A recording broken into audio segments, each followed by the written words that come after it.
What is going on, my broskiis? My name is Toadskii, back again, here to bring you guys yet another One Piece Treasure Cruise video, and today we are going to be going ahead and doing another style video where we take on all the Garp challenges with one selected team. And that team today is obviously going to be utilizing my boy Mr. Slam Jam V3 Katakuri Super Type. Now, this is the team that I have put together.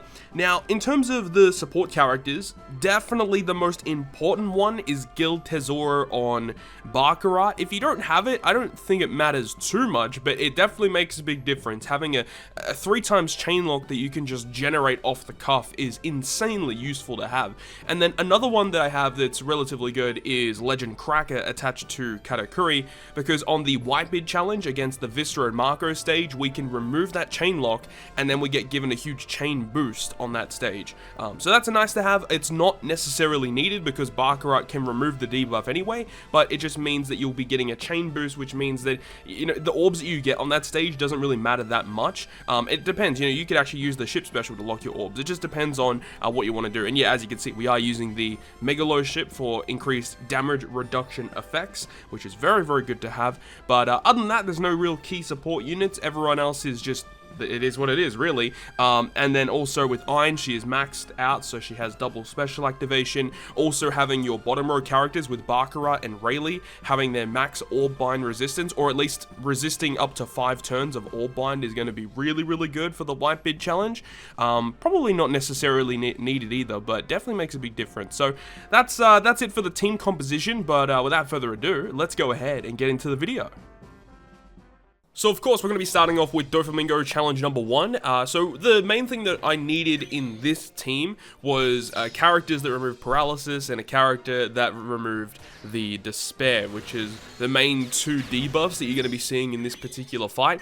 So of course Rayleigh was a pretty easy fit. Baccarat also a very easy fit because she's literally the perfect character against the Marco and Vista stage in the Whitebeard challenge, which you guys will be seeing way later on in the video. And then Iron is also a really, really nice option because we needed some sort of character that removed the increased defense and the percent damage reduction on the Josu stage of the Whitebeard challenge. But just in general, Iron is just a fantastic unit because of damage reduction. She removes bind, I think she removes despair as well. Like, she just does so much, that rare recruit Iron. She's just ridiculously useful. So at that point, we had like half our team dedicated to utility, with the Baccarat, the Iron, and the Rayleigh. And the really good thing about Baccarat is that she can be used offensively as well as, you know, a utility-based unit, which is again another reason why she's so good. And then we just needed some sort of other characters that could like generate matching slots, and the only, like, there were a couple of characters that I could put in the replacement of Kizaru, but Kizaru just felt like a good pick because not only is he giving us, you know, or treating orbs as beneficial, but he's also going ahead and giving us an orb boost,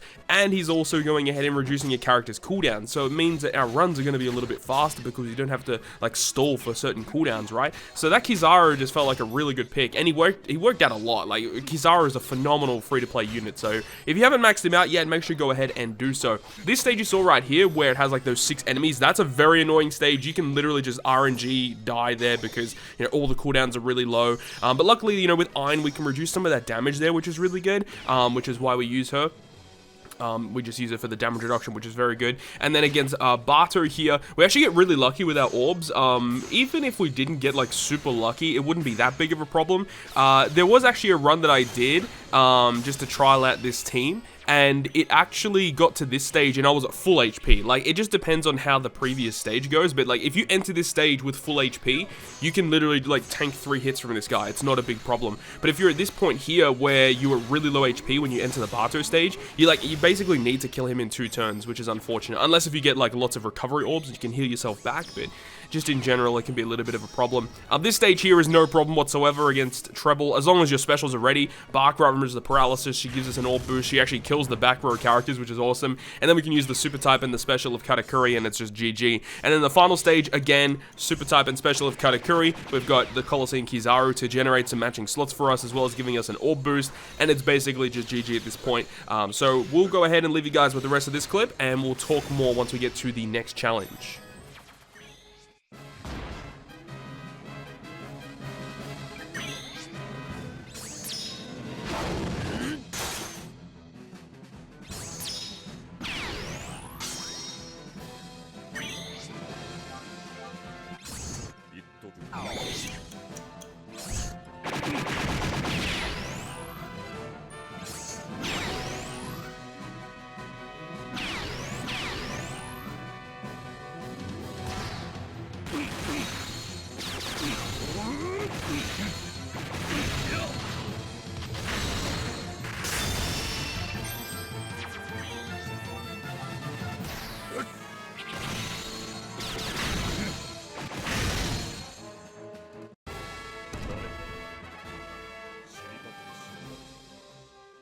Challenge number 2 is up against the Revolutionary Army. Now, this actually was the most difficult one to clear with this team. I don't know what it was about it, but it just seemed to be the most difficult.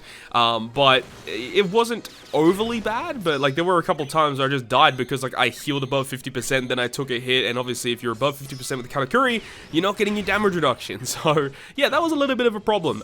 But you know, this can be a little bit RNG because it depends on what type of matching orbs you get, but the main stage where I was dying when I was testing this team was against the Ivankov stage, because I was kind of wondering and trying to figure out where I want to use my specials, because, you know, as long as we get to the final stage and we've got certain specials active, we're not going to lose. It's just a matter of where to activate the specials along the way, and I found that I tried using a Katakuri special against this stage, against Robin, but then I felt like I lacked damage at a later stage, so at this point here, I just tried to clear it without using a Katakuri special, and it ended up working out, which was very good. I think on turn 2, we actually didn't get a single matching slot. Yeah, so at this point, I'm like, okay, I don't think we're going to win. But luckily, we actually were still able to clear off Robin, which was really good. So on the third turn of this stage against Robin, she actually will do some damage to you, and then also give you a full board of quick orbs, which with this team, they're not treated as beneficial, which is a bit of a problem. But luckily, still with neutral orbs, we were still able to take her out, which is really good.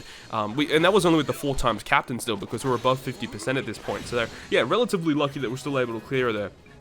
And then this stage here with Inazuma and Ivankov, man, this stage just sucks. But all in all, I think I went ahead and used the Katakuri special after the first turns, because obviously we've got a character blown away on turn 1, and then on the turn afterwards, we're going ahead and use a Katakuri special for a 2 times attack boost. We're not using the super type special here. We're going to be using the super type special on the last stage, and then the second last stage, we're going to be using the super type special.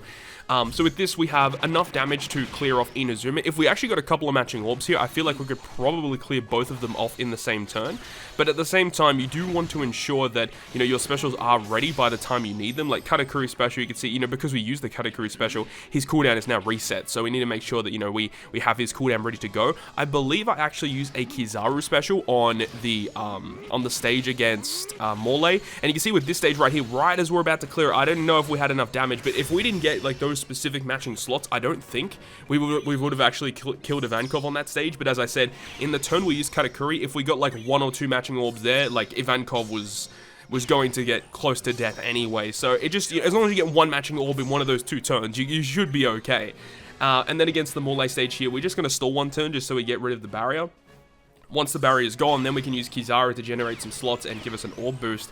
And I wasn't really too sure if it was going to one-shot. I mean, we are under 50% at this point, so we do actually have the ability to have the 5 times attack boost. And that was another thing that was kind of tricky managing this team along the way, was the fact that Rayleigh has pinch healing. So you got to be really careful with that, because if you are really close to that cusp of being, you know, above 50%, you actually don't want to hit a perfect with Rayleigh. Otherwise, you're going to be getting a lot of pinch heal, which means you're above 50%, which means if you're about to take damage, that's going to be really, really bad.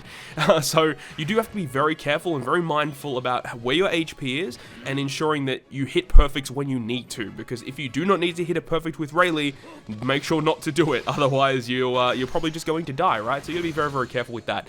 And then the stage 6 against the Lindbergh and Karasu. This is where we're just getting rid of the block orbs, and then we can use the super type special of Katakuri and his special. And then on the final stage, we haven't actually used Baccarat the entire time in this fight, so we can just use the Baccarat special for an orb boost, and with that we get the support effect of Tezora for the chain lock, which does make a big difference for this particular fight. Now, if you don't have Tezora as a support character, I would probably suggest to use the Kizaru special on the final boss fight instead, just so you have a lot more matching slots. Now remember that you are burnt on the final boss stage, so you do not want to hit many perfects, and remember, you get, I think it's 3,000 damage that is dealt per perfect, so you got to try and figure out, you know, how many, like how much health you have, how many perfects can you actually hit. hit. You do have to be very, very mindful of that, because there's no character on this team that removes the burn. But as long as you are mindful of that and then to hit a bunch of greats and then perfects when you need to, then yeah, Koala and Sabo are just going to get knocked out relatively easy with this team. But we'll go ahead and pick things up once again once we talk about the final challenge of the video.